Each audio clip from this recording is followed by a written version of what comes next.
Hey guys, welcome to my channel. I know it's been a little while since I had done a video, but I do have an order for an Elmo dress, so I wanted to bring you guys in for that. I wanted to address one thing. I do get a very popular question, which is how many strips of tulle do I need to cut, or how many rolls do I need? It's really hard to give an estimate on how much you would need. I mean, I can give an estimate, but it's hard to say exactly because it depends on the size, the length, and how full you want your dress or your skirt to be. This dress here is a size 2T full length dress. So the entire or the completed length from the waist down on this one in particular is 16 inches. So that would depend on how tall the child is. So in this case, it's a 2T 16-inch length waist down dress, which means that my entire strip of tulle is 32 inches long when I cut it. And that's because we fold it in half. So this one strip is 32 inches long.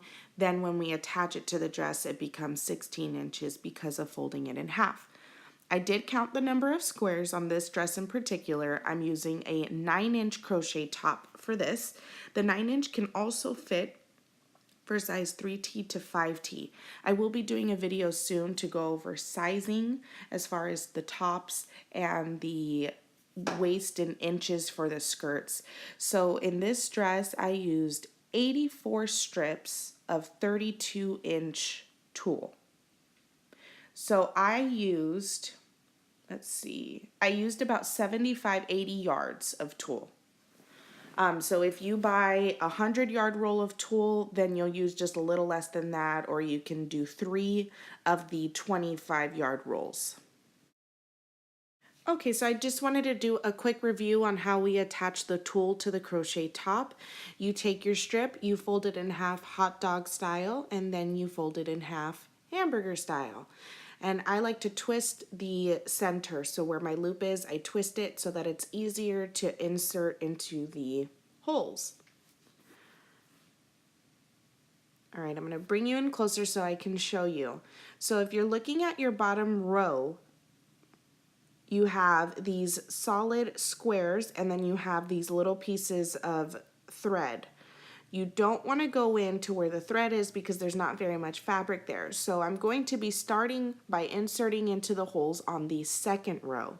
So I'm going to insert my tulle piece above one of those solid squares. So there's a hole right above one of those squares. So I'm going to start there. So essentially we're starting on the second row. So take your folded end, put it in the hole that is above one of those solid squares. You have your loop, and then you'll just bring your 2 strips of tulle through and gently pull that to make your slip knot. Don't pull too tight, otherwise it's going to roll and bring the crochet material with it. So just keep an eye on that. So be gentle, but you don't want it to be loose, otherwise it will lose its structure.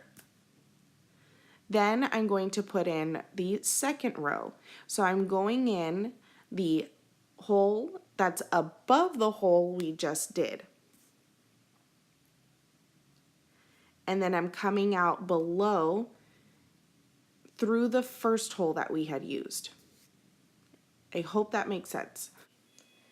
So I'm just going to finish up attaching my tulle to the rest of the dress, and then I'll show you how to make Elmo's face. I will now do my best to explain how I cut out the pieces for Elmo's face to attach to the dress. So this is the finished dress here. It's a very simple design, so I wanted to start with this before I start putting out more tutorials on more intricate and detailed designs. Most of my designs I cut by hand, but what I do is I will make or draw out a template first, either on cardboard, construction paper, something like that. That way, if I'm making multiples of that dress, then they all come out the same. So this here is an Olaf mouth template. So this is what I use for all of my Olaf dresses. But the mouth shape itself is very similar to other characters such as SpongeBob and Elmo. I just alter them or adjust them slightly to fit whatever need I have, but I use the same template. Same for the eyeballs. I believe this is 2 inches in diameter. And so this is just a larger size eyeball for Olaf and Elmo.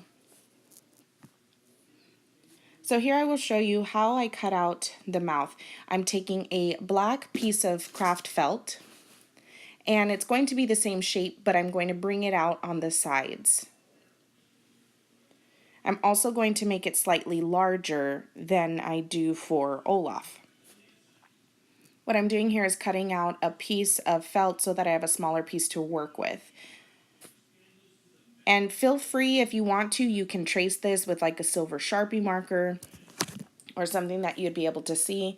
I just cut while holding it. And what I'm going to do is make it larger. So I'm going to extend past my template here on the bottom. So I'm going to make it a little bit bigger. And then when I get to the corners of the mouth, I'm going to bring it out to the sides. So I'm going to taper it off to the side and then come back in, which I will show you here.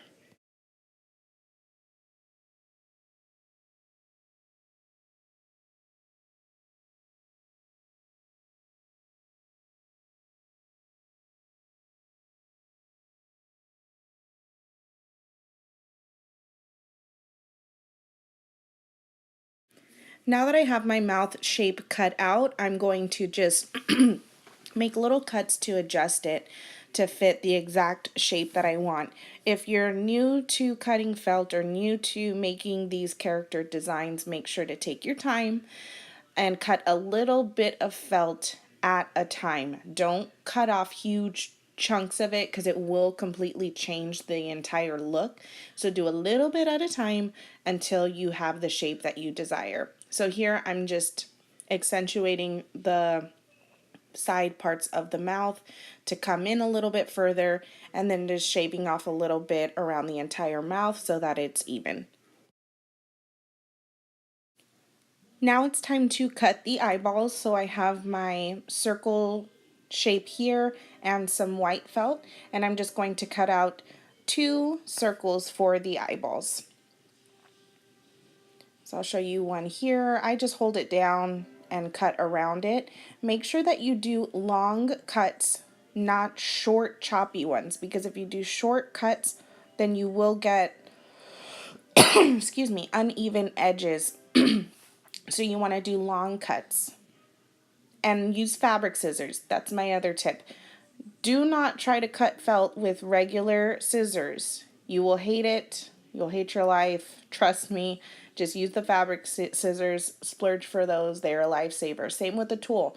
I don't cut tool with regular scissors either. All fabric scissors. And then now I'm just going to cut out my second eyeball. So I have both of my eyeballs, and now I want to cut the pupils for the center of the eyeballs. I'm just going to freehand this, so I have a scrap piece of black felt. I am doing a larger pupil for Elmo's face, so I'm just freehanding it, and then I will adjust it after I've looked at it on top of the white piece of felt. So that is way too big. So I'm going to cut it down a little bit. A little bit goes a long way, especially when you're going to be trimming off the edges of a circle. So I'm going to trim just a little bit, and then I'm just going to compare it again to this white circle that I have and see if I like the size ratio. You can do a template for this one too. It's just I've been doing it for a while, so I can cut them out pretty quickly, so I just do it by hand. So I like this shape.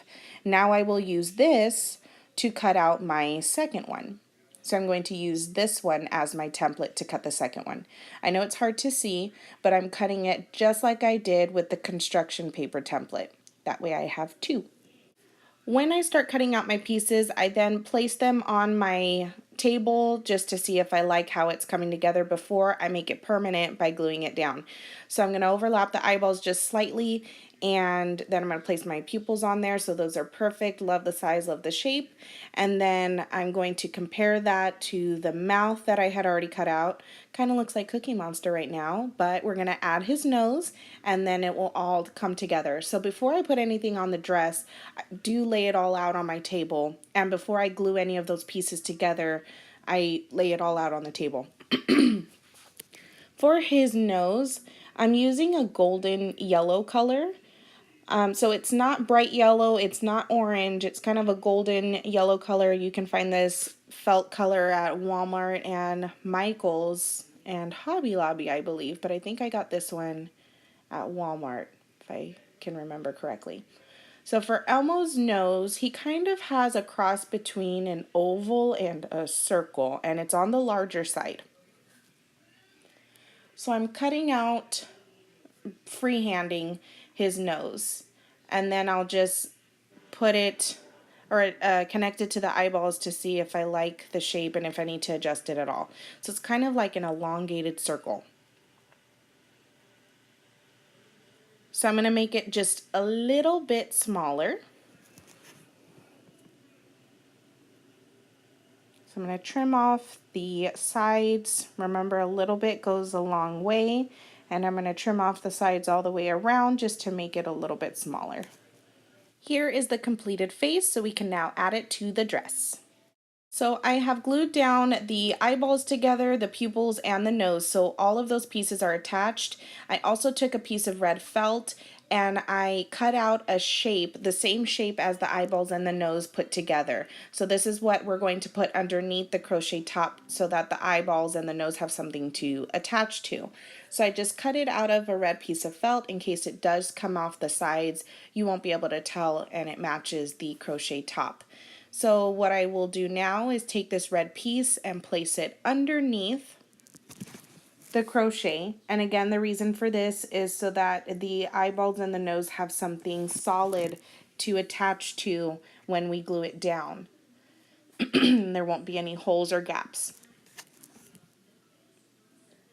So I put that underneath, and then I will take my, I'm gonna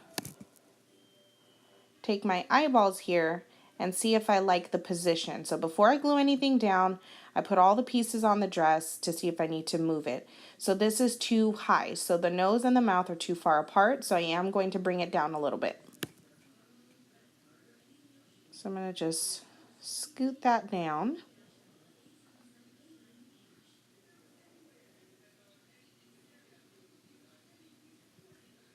Make sure to flatten it out. Make sure the felt isn't folded in any areas.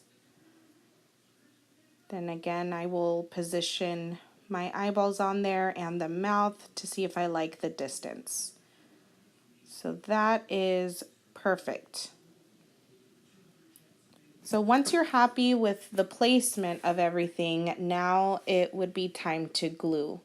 So I'm using my high temperature glue gun here, and I'm going to be gluing directly onto the felt. So over the crochet material directly onto the felt, I'm going to just put glue all the way around. And you kind of have to work fast because the glue dries quickly. Hate when I run out of a glue stick in the middle of it. Alright, so I'm just going to place glue randomly around that felt piece there and attach the face. Okay, so as far as how I am pushing down, on the eyeballs I used a thicker white felt, so I am pushing firmly on that part. The nose is a thinner piece of felt, so I'm not pushing too hard because then you'll be able to see all of the crochet underneath. You can kind of see it here, which unfortunately is unavoidable when you are using a thinner felt, so you can do a double piece if you'd like. So you can cut out another nose shape and glue that on top, and then it will hide all of that. But for demonstration purposes, I'm just going to do the one layer. Then what I do after I have glued it down is I glue down all of my edges. So you'll see here that I'm going to lift the edges to glue those down individually.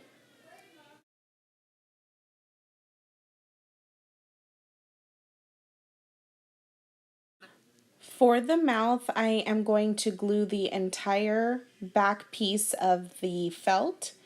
So I'm going to put glue on the entire piece of felt, And I'm going to be attaching the top part to the crochet and the bottom half of the mouth directly to the tulle. So you'll see here in just a second. So I'm connecting the top piece of the mouth to the crochet and then the bottom half of the mouth directly to the tulle. And then I'll put my hand underneath the tulle strips here to press down. Don't press too hard. You don't want that glue to come through the tulle and burn your fingers. And then it is secured down. So it kind of makes his mouth a 3D effect. You can put it flat to the crochet top if you prefer, but I kind of like this 3D effect. So when the little princess is wearing it, it moves with the dress. So it has a pretty cool look there. And that is the end of the face. At this point, you would add your straps. I'm going to be attaching adjustable straps, which I have shown in previous videos, so feel free to watch those to see how I attach my straps. But that is the end of this tutorial. If you guys have any special requests, such as if you want to see a video on a certain technique or a certain character, please leave a comment below and I'd be more than happy to make that happen. I love special requests and sharing any knowledge that I have with you guys. Thank you for watching, and I will talk to you all next time.